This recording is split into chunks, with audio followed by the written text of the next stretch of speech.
Hello, everybody, and welcome to this month's conversation. I have two wonderful guests with me in this month of December. So, season's greetings to all of you. Lauren, Dativah, welcome to our conversation. So, we have Dativah Bideri, the Executive Director of Komera in Rwanda, who is joining us from Kayonza, and it is around 6 p.m. right now for her. Hi, Dativah. Hi. We also have Lauren Mason, who is joining us from Boston, right here in the United States. And it is a beautiful fall, I believe, in Boston, Lauren.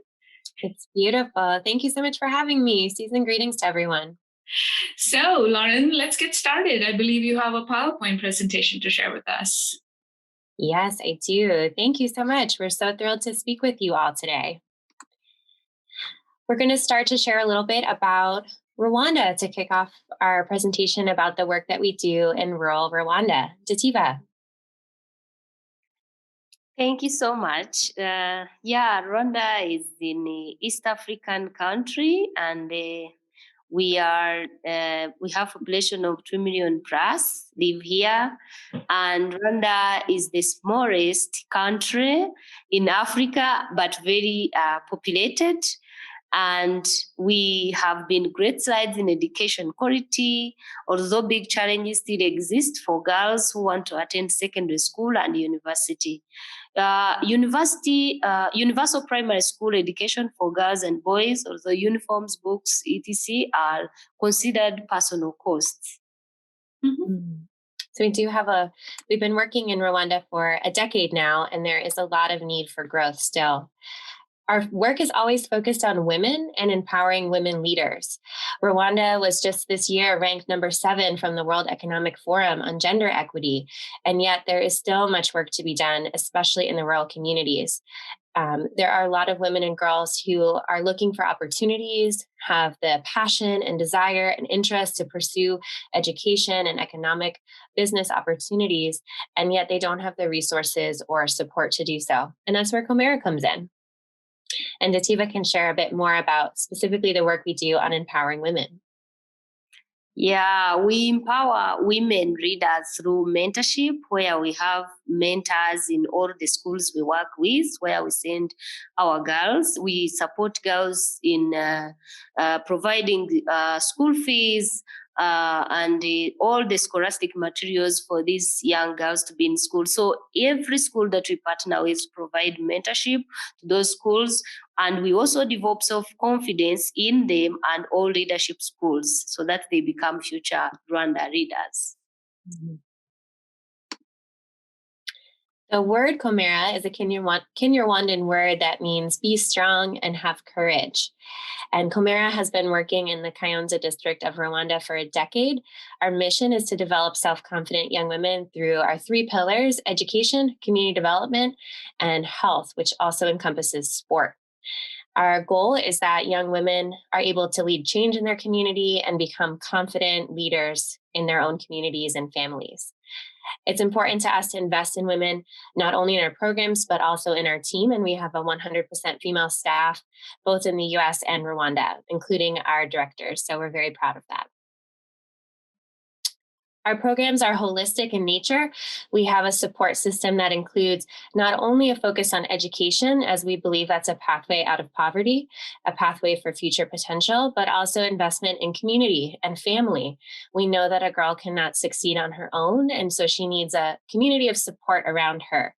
And so we do that with parent cooperatives, we do that with advocacy events in the community, so that we're shifting the narrative and changing gender norms in the community at large. We do a lot of work around health and sport for health. And so a lot of the programs we have a sport component to it, whether it's yoga, running, meditation, football. We want girls to feel free and feel welcome and create a space where they can learn and grow and thrive. And this is just a bit about our work here. The COVID-19 pandemic has created a lot of challenges for women and girls. And Dativah, will you share a bit about what that's looked like in Rwanda? Yeah, normally, even in our cultural background, our girls are not really that confident to come up with the issues and access the opportunities because of, lack of confidence, family pressure, and all other issues.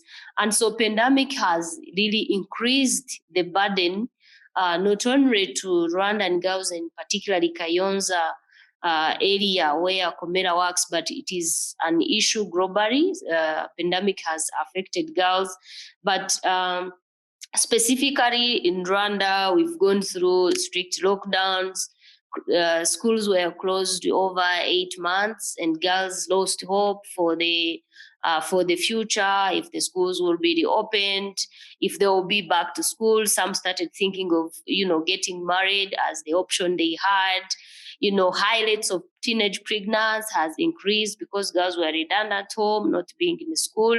We have done our internal survey at community level during the pandemic just to see how the girls are doing in our communities. And we found 80% of Komera girls each knew 5 girls classmate, at least 5 girls knew one classmate in the area who got pregnant during the pandemic.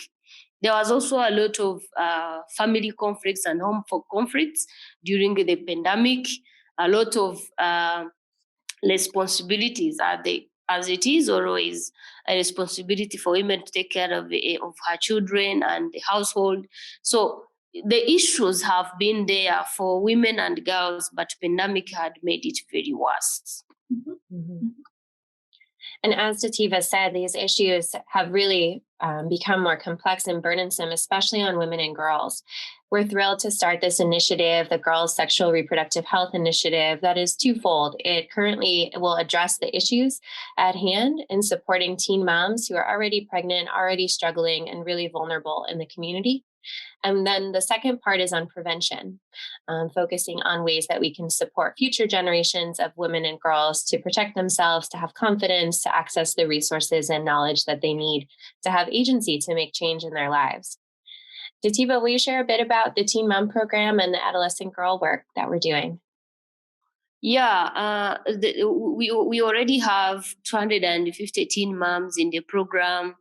Where we have worked a lot on providing knowledge on sexual reproductive health, as many lacked it, trying to support them economically empowered so that they are able to support even their children.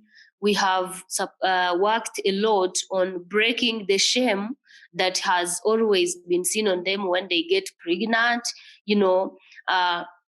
bringing hope to them, trying to have sessions with them and trying to encourage them and build their hope that life continues after giving birth, even at early age, and also providing business opportunities. But more work has been done, and we are planning to scale it, as Lauren said, on prevention. We have these that are already gone into the teenage mothers issues, and they have dropped out school, and they have no hope. But how now are we building other young generation in our communities to prevent all these issues and have agency in them to become future female leaders of Rwanda? And we're really thrilled for this partnership with Together Women Rise, especially because it will allow us to grow a lot of our work and come up with new solutions to the problems too. We have been working in this community for a decade, and so we know really uniquely well the challenges that our community faces and the ways that we can support them. Dativah, will you share a couple of the new solutions we're coming up with to support vulnerable girls, especially teen moms and adolescent youth? Yeah, as I said in the beginning, the pandemic has increased the teenage pregnancy rate in our community. And in addition to being poor and all other cultural barriers in our communities, so we want to provide more opportunities to many girls that have gone through those challenges. We want to work on reduction the dropout rate in schools after doing our survey, and we found many have dropped out. So we are trying to provide a lot of opportunities to these teen mothers, either on vocational, peer-to-peer mentorship, sexual reproductive health, doing clubs in their communities so that they really believe in themselves and plan for their future apart from what they have gone through. Mm-hmm. There's a lot of potential there. Our hopes with this program and our investment in women and girls is that we can create a safe space for women and girls in the future. This year, we just embarked on an initiative to build a girls' leadership center in our rural community in Ringkwavu in Kayonza district. And the goal is to create an education space for vocational education, business training, opportunities for community members to gather and advocate and learn. And especially important to us is a health post to create a safe space for girls where they can access sexual reproductive health, knowledge, information, and have mentors and supporters, as Dativah said, that can help connect them to nearby health posts where they can take them and they'll feel comfortable to come and access contraceptive, to learn about health services, and a space where women and girls feel that they own, a space for them to feel free and supported. And so our work here is not done. We are just beginning, and we look forward to continuing this program and supporting women and girls in the future. Absolutely. Thank you. Absolutely. So building on some of the questions, Lauren, you can stop. Yeah, there we go. So building on some of the ideas that you've already presented, I mean, Komera has been doing wonderful work in the last decade, as you said, Lauren. Dativah, can you share with us what are the families these girls are coming from? What are the expectations these girls, what are they kind of having to, what barriers are they having to cross in order to, fulfill their dreams? Yeah, thank you so much, Vena. So, Komera supports vulnerable girls in rural areas. Kayonza is in the eastern province of Rwanda, and all our girls are coming from poor families. They live by farming, and in a rural setting, I know we have gone through a long journey trying to break the cultural norms and gender stereotypes around girls' education, girls' opportunities. They are always being left behind. Any opportunity that could come is always coming to the boy, to the brothers. And then girls are thought later after. So those are the kind of girls we support who come from those families with lots of conflict. When people are poor, always they fight for nothing. You find a man go to work, just working for others to survive. And the little he brings, he doesn't want to share to the family. It feels like, I want to be a man.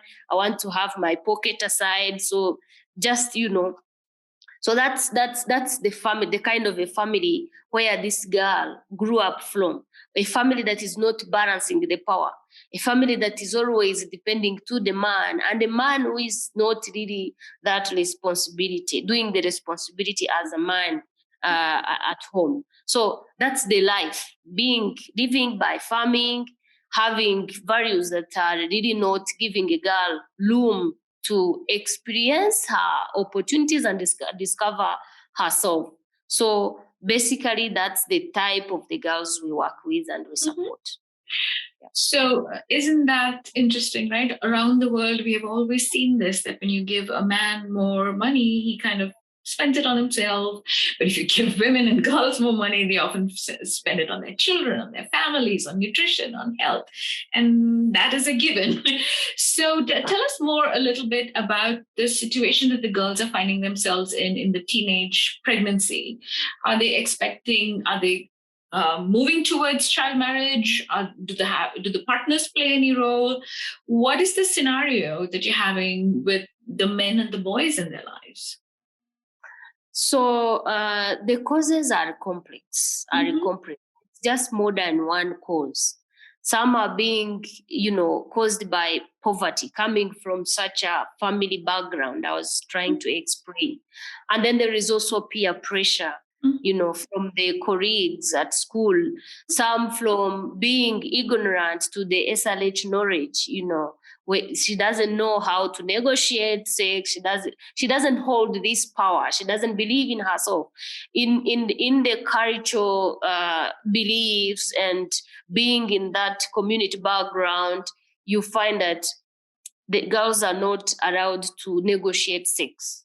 I don't know where that came from, but we were all born and found it like that. If I want to have sex, I can't say I want to have sex. So they always wait for the boys to come. So that thing of always waiting, there's a way it blinds girls. There's a way it gives boys that power to even use it in a way of abusing young girls. That's another one. So there is also what we call sugar daddies, where like big men in the communities or mature men come to take the opportunity to young adolescent girls, using trying to provide some materials. Remember, these girls come from this poor family, so if this man has some money, then try to bribe a girl like that. So all those issues. But in addition to that, there was also a pandemic. Mm-hmm. Not able to go to look for food because people were in house. Even that father who was trying to go to look for food, even if the management was any issue, but also this time he wouldn't be able to move out. So those issues of the pandemic had also increased the burden to these young girls, and it has provoked them to go for having sex just for survival, and it's where the teenage pregnancies came out. Mm-hmm. So I would say that there are lots of causes for that. There is family pressure for getting married, because they would say, if you're not in school, then go and get married. At least we have the cows. So always thinking the young girl in terms of wealthy, for the family. So there were lots of pressure there and lacking of agency with these girls to stand and educate their parents that I have to accomplish my goal. So in that confusion space, it's where Komera comes in. It's where Komera comes in and empower these girls, speak to the parents, trying to resolve conflicts, trying to empower these girls economically so that they are able to be resilient and set goals again and achieve them. Whether you want to go back to school, whether you want to do a business, we provide all those opportunities, and also try to educate them on sexual reproductive health. Try to link them to the health post, to be at family planning, so they don't go under more pregnancy and they are not able to even support their children. Then there are these males that pregnant them. Many just disappear. Mm-hmm. It ends there. And you find a girl is there trying to take care of the children when she has even nothing, when the family is poor. That confusion life, you find that without support of empowering these girls to move from that stage to another level, it would be like no work done. But this is now the work that Komera is doing, trying to bring this girl up, to try to bring hope in them, trying to even reconcile the families, and we want to scale the work and reach more as the issue is growing bigger. Absolutely. So Komera is playing a wonderful role in helping these young women, young teens who are going to be women, to kind of chart their own pathway, to have the skills necessary to be more resilient. Do you do any work with men and boys? Because to change social norms is hard, and we can empower young women and girls, but will the men and boys change? Is there any work being done in that area? Yeah, we have done boys engagement program. Mm-hmm. We partner with primary school neighboring in the same community, still with the same mindset. It's the same community that we have worked with boys and girls from primary 5 and 6, and then senior 1, 2, and 3, where a girl and a boy are in teenage, and they are at the risk stage. So we bring them together and we teach them their rights, teach them hygiene, sexual reproductive health knowledge. And you find that equal balance is bringing an impact, where we have good testimonies from boys where they say, we didn't know that we can bother about the girls, but now we see that they can also be important. They can also make the life workable, not only us. So they support each other, which is really amazing. Absolutely. So, Lauren, you have the last word in the very brief time that we have left. Where do you see Komera going in the next decade? Well, I think the future of Komera is bright, and the future of girls and women in Rwanda is bright because of the work that Dativah and our team are doing in rural Rwanda. Dativah has been a real outspoken advocate to support the most vulnerable in the community, and especially adolescent girls, especially around access to contraceptive, access to sexual reproductive health. And we haven't shied away from focusing on those really challenging issues. Dativah has spoken in media outlets, on television. She has been an advocate and spoken across Eastern Africa about the success of our teen mother programs and adolescent girl programs, because we've been doing this work for so long, and we really believe that these young women deserve their voices to be heard. They deserve access to resources and opportunities like their male peers. And we still have a lot of work to do, but we really appreciate partnership in this work and know that we are not alone in this effort, in this battle that we're doing together to support women and girls, especially around their health. And so I really believe the future is bright, and that there's a lot of opportunity to uplift the women and girls of Rwanda through these programs. And it's not only the women's issue, it's a male issue too. And so we want to make sure that people understand the rights of girls, that they're respected. And sexual reproductive health is a global issue. And we really believe that we're leading the way and becoming a forefront in this work together, and hope in the future, with our health posts, with our continued advocacy for sexual reproductive health, that women and girls everywhere can access the support and services that they deserve. Absolutely. So, Dativah, thank you for joining us from Rwanda. Lauren, thank you for joining us from Boston. You're doing really important work. The Rice family is behind you. We support this kind of work. We want this to be beautiful, wonderful, resilient futures for young women and girls, especially as we are emerging out of the pandemic. So thank you, everybody, for joining us today. And we will see you next year. Happy New Year. And with more stories to come. Thank you.